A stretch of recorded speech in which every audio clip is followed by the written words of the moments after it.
Hello students, मेरा नाम है गौरव और स्वागत है आपका मेरे चैनल ग्रो विद गौरव में। आज हम पढ़ने वाले हैं फिजिक्स का एक बहुत ही इंटरेस्टिंग टॉपिक, बहुत ही कॉन्सेप्चुअल टॉपिक, कूलाम का नियम। इसको दिया था कूलाम ने, चार्ल्स ऑगस्टिन डी कूलॉम। क्या नाम था? Charles Augustin de Coulomb. उन्होंने इस नियम को दिया था, तो उन्हीं के नाम पे इसका नाम पड़ गया कूलाम का नियम। इसको हम व्युत्क्रम वर्ग का नियम भी कहते हैं। क्यों कहते हैं इसको हम देखेंगे। क्या कहते हैं? व्युत्क्रम वर्ग का नियम। तो कूलाम का व्युत्क्रम वर्ग का नियम। देखिए, इसको पढ़ने से पहले हम एक छोटी सी चीज देख लेते हैं। हमने ये देखा था कि अगर एक धनावेशित द्रव्य है, इसको अगर दूसरे धनावेशित द्रव्य के पास में लाया जाए तो इन दोनों के मध्य में प्रतिकर्षण का बल आता है। कैसा बल आता है? प्रतिकर्षण बल आता है। ऐसे ही यदि एक धनावेशित द्रव्य को ऋणावेशित द्रव्य के पास लाया जाए तो इन दोनों के मध्य में आकर्षण का बल आता है। कैसा बल आएगा? आकर्षण का बल, खींचने वाला बल। और अगर दोनों धनावेशित हैं तो जो बल होगा वो कैसा होगा? धक्का देने वाला बल होगा। समझ आ रही बात? लेकिन कहीं भी अब तक ये बात नहीं हुई कि ये जो बल होगा इन दोनों के मध्य में, वह बल कितना होगा। इसके बारे में कोई बात नहीं करी अब तक हमने। दूसरा, ये जो बल आने वाला है, इस बल की दिशा क्या होगी, किस दिशा में लगेगा, इसके बारे में भी बात नहीं करी अब तक। तीसरा, ये जो बल आने वाला है, यह किन किन बातों पर निर्भर करेगा, यह भी अब तक हमने कभी भी डिस्कस नहीं किया है। इसके बारे में कोई बात नहीं हुई है। तो कूलाम ने पहली बार निष्कर्ष निकाला और एक नियम दिया था। क्या निष्कर्ष निकाले उसको देख लेते हैं हम। इसको हटा देता हूं हमने। तो कूलाम ने ये बोला था कि अगर दो बिंदु आवेश हैं, ठीक है, कैसे आवेश हैं? बिंदु आवेश। एक बिंदु आवेश ये है और दूसरा बिंदु आवेश ये है। इस बिंदु आवेश पे चार्ज मैं बोल देता हूं Q1 चार्ज है, और इस बिंदु आवेश पर जो आवेश है वो कितना है? Q2 है। अब सर ये बिंदु आवेश क्या होता है, ये तो आपने बताया नहीं। बता रहा हूं बेटा, इंतजार। बिंदु आवेश, देखो बिंदु आवेश किसको कहते हैं? तो बिंदु आवेश, इसका मतलब क्या है? कैसा आवेश होगा जिसको मैं बिंदु आवेश बोलूंगा? तो ये तो बहुत बड़ा कंफ्यूजन है सर, बिंदु आवेश बता दीजिए हमको। बेटा बड़ा कंफ्यूजन नहीं है, समझिए इसको। कोई आवेश, ठीक है, मान लीजिए ये एक आवेश है। अब इसकी कुछ त्रिज्या होगी, उस त्रिज्या को मैं बोल देता हूं, इस त्रिज्या को मैं बोल देता हूं, कुछ भी बोल दीजिए, मान लीजिए A। मैंने इस त्रिज्या को क्या बोल दिया? A। अब ये दूसरा आवेश है, इसकी भी त्रिज्या मान लीजिए A है, ठीक है। और इन दोनों आवेश के मध्य में हमको बल निकालना है कि बल कितना होगा।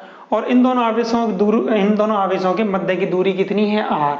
तो अगर आवेश का जो त्रिज्या है, अगर वह बहुत कम है उन दोनों आवेश के मध्य की दूरी से, तो इस आवेश को हम क्या बोल सकते हैं? बिंदु आवेश। समझ आ गई बात? नहीं आई? दोबारा देख लीजिए। ये मान लीजिए एक आवेश है, इसकी त्रिज्या है A, ठीक है, इसकी त्रिज्या कितनी है? A। और हमको इन दोनों आवेशों के मध्य में बल निकालना है। तो इन दोनों आवेशों के मध्य की दूरी मैंने मान ली कितनी है? R है। तो अगर यह A इन दोनों की मध्य की दूरी से बहुत कम है, तब हम इस आवेश को क्या बोल सकते हैं? बिंदु आवेश। जैसे कि एक सिंपल इसका उदाहरण मैं दे देता हूं। आपने बचपन में पतंग उड़ाई होगी, ठीक है। तो जब हम पतंग उड़ाते हैं, तो जब पतंग हमारे पास होती है तो हमको पतंग कैसी लगती है? बहुत बड़ी दिखती है, ठीक है, जैसे काफी बड़ी हमको दिखती है। लेकिन जब वो पतंग आसमान में पहुंच जाती है और दूर चली जाती है, तो जितनी ज्यादा दूर जाती है तो हमको पतंग क्या दिखाई देती है? छोटी दिखाई देती है। इसका मतलब जैसे जैसे दूरी बढ़ेगी तो हमको वो पतंग बहुत छोटी लगने लगेगी, और दूरी ज्यादा होगी तो वही पतंग हमको कैसी दिखेगी? एक बिंदु की तरह दिखने लग जाएगी। समझ आ गई बात? ऐसे ही अगर उस आवेश और दूसरा आवेश जिनके मध्य में हमको क्या निकालनी है? बल निकालना है। तो यहां से अगर मैं देखूंगा, अगर मैं यहां से देखूंगा तो यह आवेश मुझे बिंदु दिखाई देगा। ऐसे ही अगर मैं यहां से इस आवेश को देखूंगा तो यह आवेश बिंदु दिखाई देगा। समझ आ गई बात? तो ऐसे आवेश को हम क्या बोल सकते हैं? बिंदु आवेश बोल सकते हैं। चलिए, तो अब हम दोबारा आते हैं कि निष्कर्ष क्या निकाले थे। तो कूलाम ने देखिए क्या निष्कर्ष निकाले थे। ये दो बिंदु आवेश हैं Q1 और Q2, जिनके मध्य की दूरी कितनी है, R है। देखो वैसे आइडियली अगर मुझे किसी को बिंदु आवेश बोलना हो, इसका मतलब ये हुआ कि उसकी जो त्रिज्या होगी वो लगभग क्या होगी, 0 होगी। ठीक है, उसको हम बिंदु आवेश बोल सकते हैं। अदरवाइज हम रेस्पेक्ट में देखते हैं, सापेक्ष में देखते हैं। ठीक है, तो बिंदु आवेश हैं Q1 और Q2, जिन पर आवेश कितना है, Q1 है और Q2 है। उन दोनों के मध्य की दूरी कितनी है, R है। तब कूलाम ने पहला निष्कर्ष क्या दिया था, तो उन्होंने ये दिया था कि इन दोनों बिंदु आवेशों के मध्य में जो बल होगा F, इसको हम F से दिखा देते हैं, यह F दोनों आवेशों के परिमाण के गुणनफल के समानुपाती होगा। इसका मतलब F समानुपाती Q1 Q2। सिंपल। दूसरा निष्कर्ष उन्होंने क्या निकाला था, देखो दूसरा निष्कर्ष उन्होंने निकाला था कि यह जो बल होगा वह उन दोनों आवेशों की मध्य की दूरी के वर्ग के व्युत्क्रमानुपाती होगा। तो दोनों की दूरी कितनी है, R, तो R के वर्ग के व्युत्क्रमानुपाती होगा। समझ आ गई बात। तो ये दो निष्कर्ष निकाले थे। तीसरा निष्कर्ष क्या था, तीसरा निष्कर्ष ये था कि वह जो बल की दिशा होगी ना, वह इन दोनों बिंदु आवेशों को मिलाने वाली रेखा, जैसे कि देखो ये वाली रेखा है ना, जो दोनों बिंदु आवेशों को मिलाएगी, तो इन दोनों बिंदु आवेशों को मिलाने वाली रेखा की दिशा में होगी। तो बल की दिशा कहाँ होगी, तो बल की दिशा कहाँ होगी, बल की दिशा दोनों, कौन, AQ1 AQ2, दोनों बिंदु छोटे छोटे बिंदु आवेश को मिलाने वाली, आगे बोलो क्या होगा, अरे बोल देगा नहीं, दिशा में, मिलाने वाली दिशा में होगी। ये तीन निष्कर्ष निकाले थे। अब देखो आप निष्कर्ष 1 और निष्कर्ष 2 से अगर मुझे लिखना हो तो हम क्या लिख सकते हैं, हम लिख सकते हैं कि यह जो F होगा वो समानुपाती होगा किसके, Q1 गुणनफल Q2 के, और डिवाइड में क्या होगा, R स्क्वायर। ठीक है, और जब भी हम किसी समानुपाती को हटाते हैं तो एक कांस्टेंट हम लगा देते हैं। तो यहां से F बराबर क्या हो जाएगा, K। इस K को हम बोलते हैं कूलाम नियतांक। ठीक है, कूलाम कांस्टेंट। तो K Q1 Q2 divide by R square. यही क्या है, यही कूलाम का नियम है, जिससे हम दो बिंदु आवेशों के मध्य में बल निकाल सकते हैं। अब यहाँ पर K क्या है, यहाँ पर K होता है, K क्या है यहाँ पर देखो, यहाँ लिख देता हूं मैं। तो K यहाँ पर क्या है, K है कूलाम नियतांक। समझ आ गई बात। चलिए, K का मान होता है किसी भी माध्यम के लिए, K का मान होता है 1/4 पाई एप्सिलॉन। क्या है ये, इसको हम बोलते हैं एप्सिलॉन।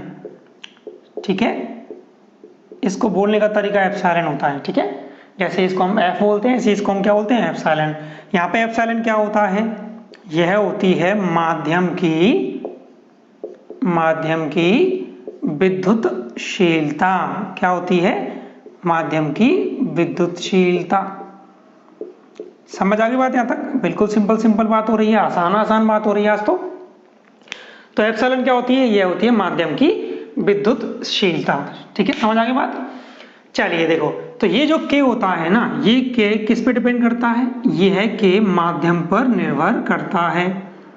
इसका क्या मतलब है, इसका मतलब ये है कि दो बिंदु आवेश हैं, अगर वो पानी में रखे हुए हैं तो उन दोनों में बल अलग होगा। अगर वही बिंदु आवेश कहीं निर्वात में रखे हुए हैं या हवा में रखे हुए हैं तो वहां पर जो बल होगा वह अलग होगा।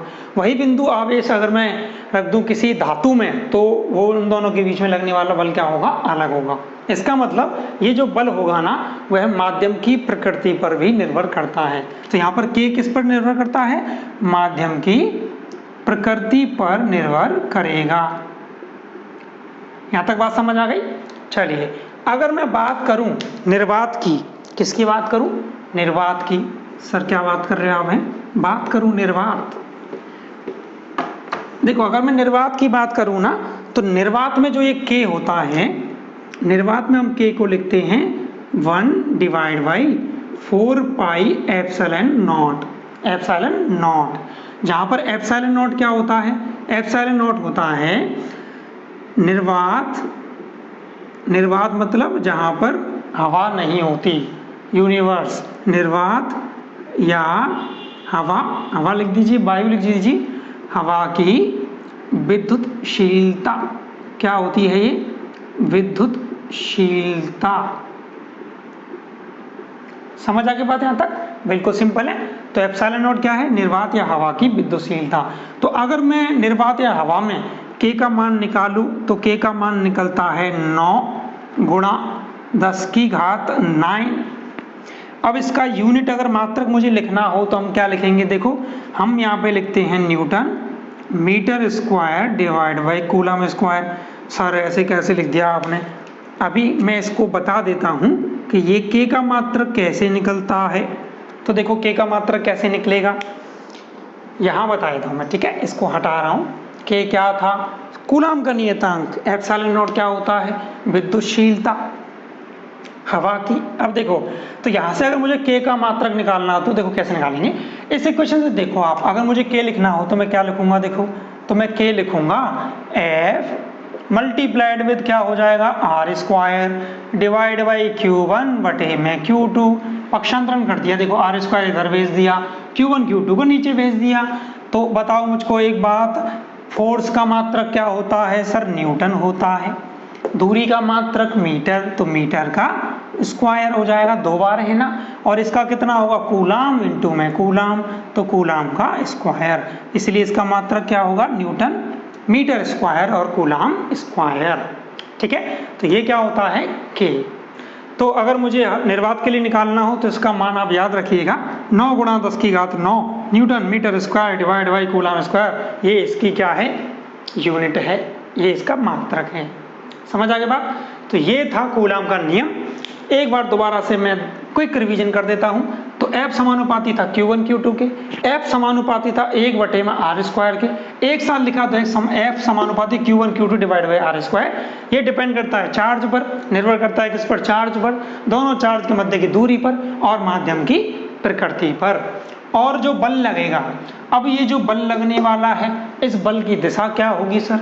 इस बल की दिशा होगी इन दोनों आवेश को मिलाने वाली रेखा की दिशा में। इसका मतलब जो बल होगा ना वो इसी दिशा में होगा। किधर होगा सर? अगर ये मान लो धनावेशित है और अगर ये भी धनावेशित है, तो अगर मैं इस आवेश की बात करूं तो बल कैसा होगा? प्रतिकर्षण का होगा। इसको मतलब धक्का देगा, और धक्का भी किस में देगा? इस लाइन में ही धक्का देगा। इसका मतलब बल इस दिशा में होगा। इस पर ये इसको धक्का देगा, तो इस पर जो बल होगा वो इस दिशा में होगा। और वहीं अगर ये मान लीजिए धनावेशित है, इसको मैं ब्लैक से बना देता हूं। तो अगर मान लो ये तो धनावेशित है और ये ऋणावेशित है, तो दोनों के मध्य में बल कैसा होगा? आकर्षण का होगा। दोनों खींचेंगे, लेकिन दिशा क्या होगी? दिशा होगी इन दोनों को मिलाने वाली रेखा। इसका मतलब इस लाइन में ही होगा। इसका मतलब देखो, इस चार्ज पर, इस आवेश पर जो बल होगा वो इस दिशा में होगा, इस आवेश पर जो बल होगा वो इस दिशा में होगा। इसका मतलब जो बल होगा दोनों आवेश पर वो हमेशा एक दूसरे के विपरीत दिशा में होगा। समझ आ गई बात? तो ये था कूलाम का नियम। अगर आपको समझ आया हो तो मुझे कमेंट कर दीजिएगा, कमेंट में बताइएगा आपको क्या समझ आया। अगर समझ नहीं आया तो कमेंट कीजिएगा और मुझे बताइएगा आपको क्या समझ नहीं आया। आज के लेक्चर के लिए इतना ही, धन्यवाद।